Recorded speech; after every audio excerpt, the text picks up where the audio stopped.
warming up for the load test.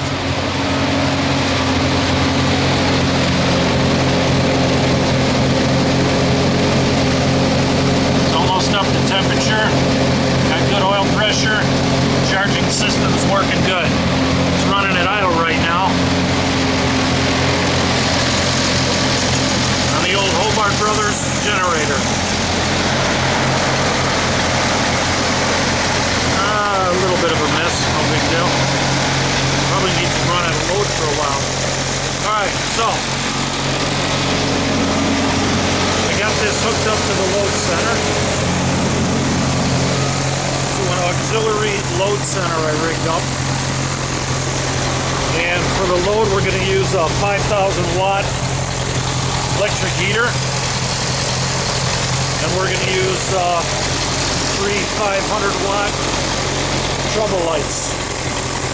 Each trouble light is going to be hooked up to its own circuit on its own breaker. And down here, I got the 5,000 watt heater hooked up to a 30 amp breaker here. And the generator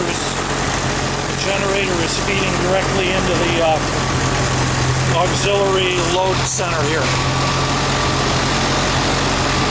So we're warming it up at low speed right now, and we're almost up to temperature. As I feel some warm air coming out here, yeah. We'll run it up to speed and we'll put a load on it. Now this generator is designed to run without loading up until you push a relay. This main switch, which trips a magnetic relay and brings into contacts to put it under a load so you can warm it up at idle and then put it on a load. It's a pretty cool little deal. Got a power switch here. I got it on manual. I don't know what the rheostat setting is. Maybe I'll put it on automatic. There we go. I can tell the load just came off.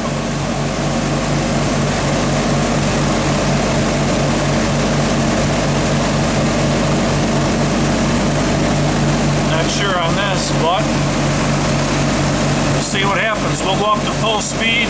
Now I'll wait a little while longer until it gets closer to 180. It's another minute. Panel lights, check this out.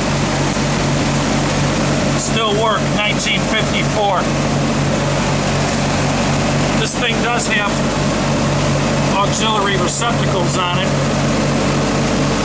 but the manual says you're only good to 500 watts on a total of all three. So that's just used for service lighting, maybe when you're working on it. This is the main switch, which we haven't tried yet. Well, we're gonna in a minute. Here we go.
looks like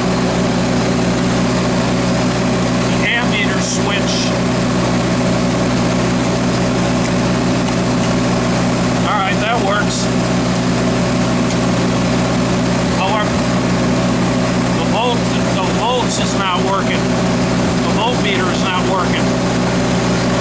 That's a bummer. I'm going to check the voltage and get back